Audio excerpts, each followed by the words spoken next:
It's another edition of Time About the Movies as we're taking a look today at the 6 movies of November 7th, 2008. Halloween is come and gone, so that means it's now time for the holiday movie season rush, and some pretty big movies coming your way this week. So let's just go ahead and jump right on into it. Let's start off with the biggest new release of the weekend, Madagascar, Escape to Africa.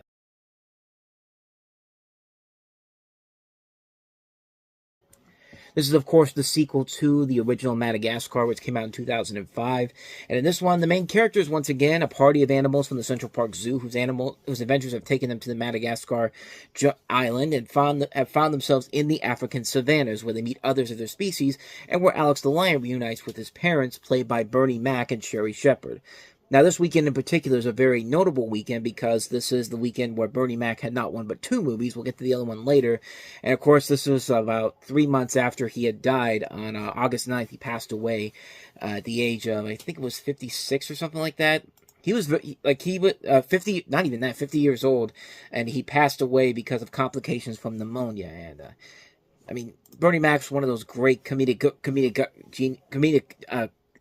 one of those great stand-up comedians, and he was great on the Bernie Mac show. He was looking like he was on his way to a pretty decent film career in a kind of a little bit of a renaissance of his career after the Bernie Mac show ended, and then he passed away not a couple months before this came out, and it's a shame because we lost a really good comic genius. Honestly, I mean, he's one of the original kings of comedy for a reason, and you know, we'll talk about him in Soul Man in just a little bit, but in this movie, I'll be honest with you, probably not his overall best performance overall. I feel like he was kind of slouching a little bit here, but, I mean, hey, any chance you get to hear somebody like Bernie Mac's voice in this, I mean, it fits perfectly for what they're trying to do here. And it really kind of fits into a lot of the problems with the movie in general. Not that this is a bad movie per se, but I feel like of the Madagascar movies, this might be the weakest one, just by a little bit, mostly because there's just a lot of stuff that goes on in this movie. Too much stuff goes on in terms of subplots. You have a subplot with Chris Rock. You know, he has this thing where Alex can't tell the difference when he's with all these other zebras. And it's not really set up that well. Alex has a subplot where he has to take over the pride of his family setup, and he's got this bully lion played by Alec Baldwin, who's basically the equivalent of Scar and Jack Donaghy from 30 Rock. I mean, you might as well just call him Scar Donaghy because he's literally the character from 30 Rock in this movie. Alec Baldwin is. I mean, he's not even trying to hide it. There's a subplot about King Julian and all them trying to appease the gods to fix the water problem. And there's a subplot there's one subplot in particular that I thought was really, really funny where the old lady who knocked up Alex around in the first movie comes back in this one and has like a bigger subplot in here. Like she's part of this group of tourists, and their bus crashes, and all of a sudden she just becomes like the queen of the whole thing, and it just gets crazy what they do with her, and it actually does pay off in a pretty funny climax in general here. There's a subplot about Jada Pinkett Smith, with all these hippos, and this other hippo played by will.i.am wants to hit on her. I mean, there's just so much going on in this movie, and it really kind of hurts the film in general because there is too much going on in here. But on the plus side, a lot of the stuff they do in here do lead to a lot of good funny payoffs. I mean, there are a lot of really solid funny moments all across the board in here. The animation is definitely much better in this one, but I don't know. Like, to me, this one's not quite as good as the first one, but I mean, I say it's not the weakest of the series, but it's not a bad movie in general. There's still a lot I really liked about this movie. The humor I thought was still very funny. I thought the animation was really good. I thought the subplots did eventually pay off in very funny results. It's a good movie. It's a really good movie. I would say, yeah, it's definitely the weaker of the 3 films, but I wouldn't say it's anything against the films in general. All 3 of these movies are still legitimately funny all across the board, but I feel like the next one really took up the ante on what they could do with these characters and all, and made a really fun movie out of that one. We'll get to Madagascar 3 in about 4 years' time, but that's one I think is probably the best of the overall films in general. But this one's still really good, though. If you're looking for a fun adventure with the same guys from Madagascar, you definitely get it with this one here. Madagascar Escape to Africa, the weakest one of the series, but still one I really like a lot. So with that said, let's go ahead and move on to our next movie, Paul Rudd and Seann William Scott starring in the comedy Role Models.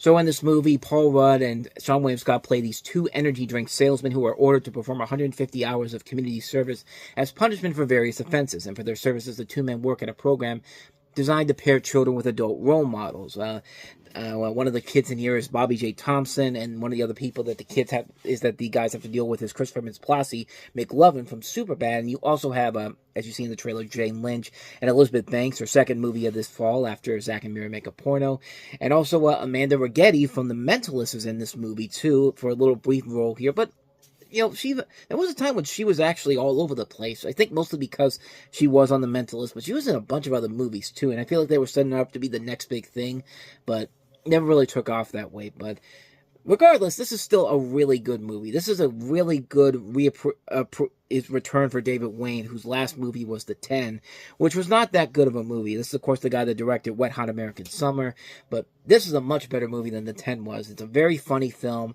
Paul Rudd and Sean William Scott just work off each other so well, and Paul Rudd had a hand with the script in here, as well as Ken Marino. And David Wayne, of course, has been a very solid filmmaker as a whole, solid comedian. I mean, there's a lot to admire about this movie. It's very funny, very silly, very stupid, but in a fun kind of way. It's a very ridiculously fun movie that features two really good solid performances from Rudd and Sean William Scott. And I'm glad to see that Sean William Scott was getting some pretty good roles after the American Pie series, and he looked like he kind of gotten pushed off to the side, but there were some good movies there here and there. Well, this one, and we'll have another one coming up in just a little bit here with Balls Out, Gary the Tennis Coach, which is actually a really good direct-to-DVD movie that came out. I think that was supposed to go to theaters, but it went straight to DVD, but it was definitely worth it. And this movie really is a very fun movie. A lot of solid performances all across the board. Very silly, funny stuff. What more can you say, man? Role Models was a ton of fun. It's kind of been overlooked as of late. It doesn't really get talked about as much as it did back then. I mean, it was a big hit when it came out, but nobody's really talked about it since then. But, man, it's definitely one that's worth checking out. Role Models, I highly recommend that one easily. So with that said, let's go ahead and move on to our next movie, which is the other movie that Bernie Mac was in, starring alongside Samuel L. Jackson. This is Soul Men.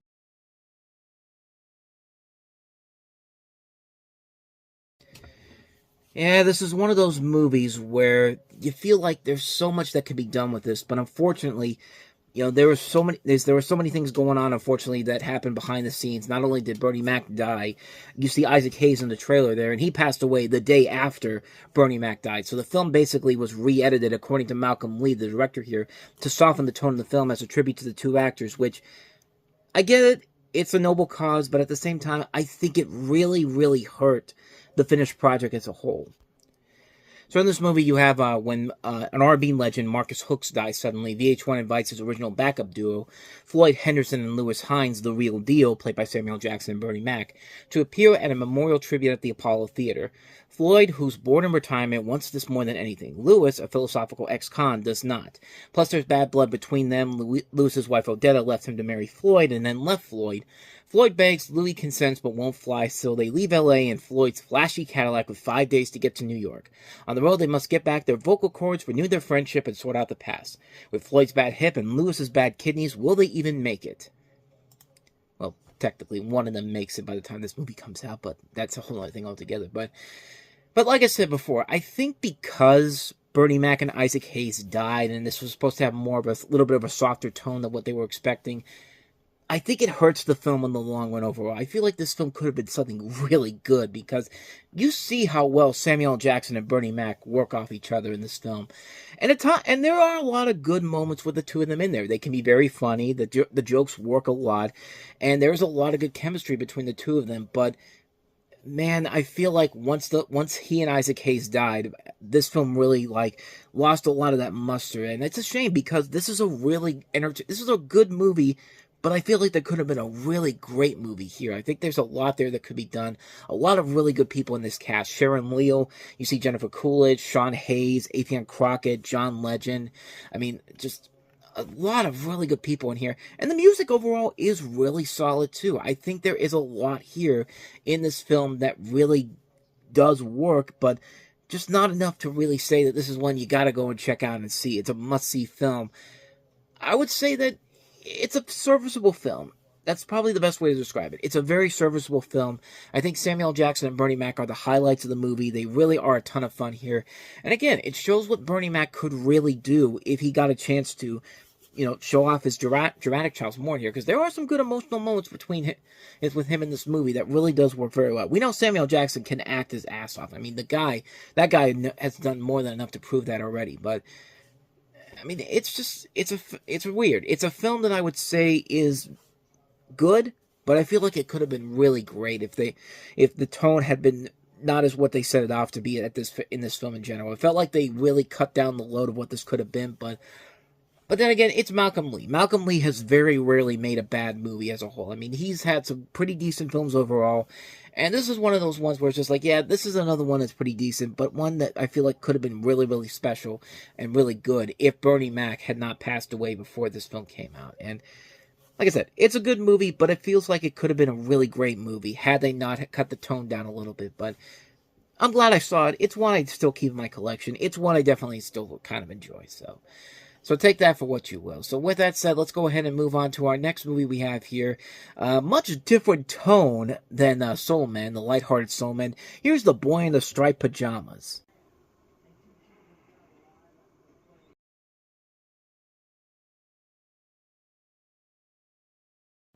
Gotta love how the trailer card says why this movie's PG-13. Some mature thematic material involving the Holocaust. That's the way to describe this movie, as some mature thematic material involving the Holocaust. Like, that's the reason why this has got a PG-13 rating. But I mean, then again, it does kind of make sense for this film because this is set in Nazi-occupied Poland and follows the son of a Schutzstaffel officer who befriends a Jewish prisoner of his age.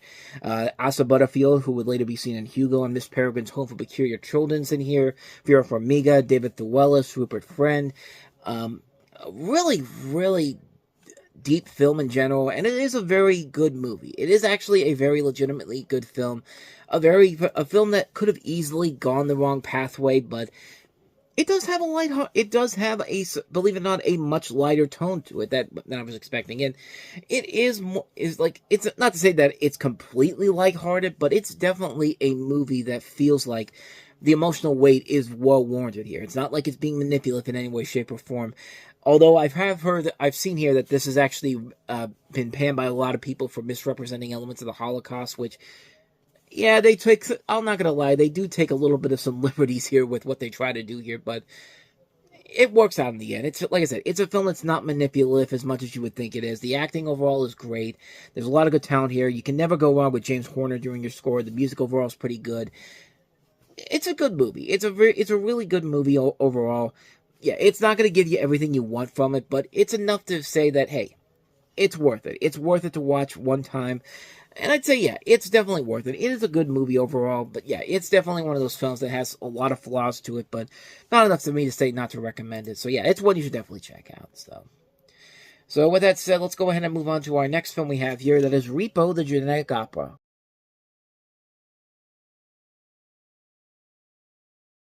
So this was a movie that everyone was predicting back then. This was going to be the next big cult classic. This was going to be like the next Rocky Horror Picture Show. And that just kind of disappeared. Like, the film didn't have the big legacy that I think a lot of people were expecting it to have. But then again, Lionsgate, I don't think really had any idea how to sell the film to people, and it kind of got pushed off to the side. But is the film actually is the film that bad, or were we just not, did it actually become something more than we expected it to? Well, you have a story that takes place in the year 2056, a not so distant future, in which an epidemic of organ failures devastates the planet. Out of the tragedy, a savior emerges, Genco, a biotech company that offers organ transplants for a price. Those who miss their payments are scheduled for repossession and hunted by villainous repo men. In a world where surgery addicts are hooked on pain-killing drugs and murder is sanctioned by law, a sheltered young girl searches for the cure to her own rare disease, as well as information about her family's mysterious history. After being sucked into the haunting world of Genco, she is unable to turn back, as all of her questions will be answered at the wildly anticipated spectacular event, the Genetic Opera. This is directed by Darren Lynn Bousman, who did the past 3 Saw movies, didn't return for the 5th one because of this, and having watched the movie now, I can honestly say that this is probably a film that probably does deserve to have somewhat of a following behind it, because It is actually kind of a fun movie. It's a film that knows how campy it is, how over the top it is. I mean, it's literally described as a gothic rock opera, and it just works really well. There's a lot of good people in this cast: Alexa Vega, Sarah Brightman, Paul Sorvino. Paris Hilton, surprisingly pretty decent in here. I mean, it is Paris Hilton, but, hey, there you go. She actually had a movie that wasn't a bad movie that she acted in. I mean, she was actually kind of decent in here. Anthony Stewart Head is pretty good in here. Bill Moseley. I mean, the music is surprisingly really catchy too. This is a film that I really do think could have gone on to become a cult hit, but it just kind of disappeared after that. I don't think it even has a Blu-ray or 4K release at this point. I think it's only been released on DVD, and that's it. Like, nobody really ever talks about this film anymore. But honestly, it's one I feel like kind of deserves more recognition. It's a film that I was really going into it not knowing what I was going to get from it, but I was really pleasantly surprised at how much I enjoyed it. It's one of those ones that I kind of want a physical copy of it so I can actually watch the movie anytime I want to. But yeah, it's a film that actually does deserve to be checked out. It's a very good film. Silly, over the top, goofy fun. It's fun all around. If you like the Rocky Horror Picture Show, you're going to love the hell out of this. Repo the Genetic Opera. With that said, let's go ahead and let's go ahead and burp before I give you the last movie here. Let's go ahead and move on to our last film that we have here. Jean-Claude Van Damme is JCVD.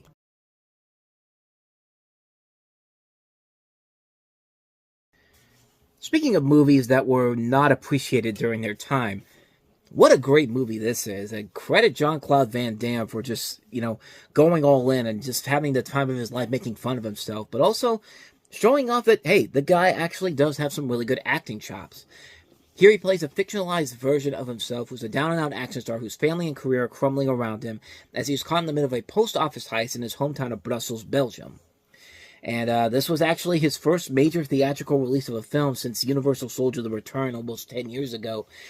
But, yeah, this just makes you realize how much we miss Jean-Claude Van Damme as the lead action star, because, man, not every movie he made was great, but, man, that guy has a lot of charisma to him. If you see some of his better movies, like, I'm talking about stuff like Time Cop, so even Street Fighter, the 94 Street Fighter is still the best Street Fighter movie we've gotten, depending on when this new Street Fighter movie comes out, although they just pushed it back again. Sudden Death, a great movie. Even his bad movies like Maximum Risk and Double Team. I mean, Double Team is hilariously bad for just that terribly wonderful ending in the Coliseum. That's one of the great moments, one of those great over-the-top moments. The guy has a really good sense of humor. I mean, he has to be that guy that has to do that, because the stuff that he does in these movies are so ridiculously stupid, but you can tell his heart is in these movies. And even the direct-to-video movies he makes, some of them are not as terrible as you think they are. They're certainly a lot better than the ones that Steven Seagal and Wesley Snipes have done since they were pushed out of Hollywood's mainstream circuit. But this film was a lot of fun to watch. It just makes you realize how much you miss Jean-Claude Van Damme, because not only can the dude still be a badass action star, but guy shows he's got some pretty good acting chops as a whole, and I think he deserves a career renaissance, man. I mean, he started getting it after this movie a little bit with The Expendables 2, where he was pretty good playing the bad guy in that movie, but I want to see him get a real career renaissance, man. I think this guy has a lot more potential to him than I think we let on, and hopefully someday somebody will give him an opportunity to go back and making movies again. I want him to have that big comeback, man, because this movie does show you that this guy still has it, man. He's still got what it takes, and it just makes you want to see this guy again in more movies. JCVD, it's a really good movie, and one that's criminally underrated if you have not seen it. Even if you don't like Van Damme's other works before, this is one you definitely got to check out. This is such a good, fun, over-the-top movie. It just works. It works to the advantages of Van Damme. It's a great film. It's one I highly recommend checking out. JCVD. And so with all that said, we're going to wrap up another edition of Time About the Movies, and the next time we meet, we will take a look at Daniel Craig's follow-up to Casino Royale as 007 James Bond, Quantum of Solace, and also the Best Picture winner this year, Danny Boyle's Slumdog Millionaire, came out this weekend in limited release. We'll take a look at both of those movies coming up tomorrow on the show, so be on the lookout for that. But with all that said, thank you so much for watching. And if you want to see more videos like this, please go ahead and hit that playlist on the next page. Check out the previous episode. And also, don't forget to hit the like, subscribe, notification button, and the bell. That's where you get updates on when new videos come out. And we do post new videos here every day. So, With all that said, I'm off. I'll see you guys next time. And until then, as always, take care.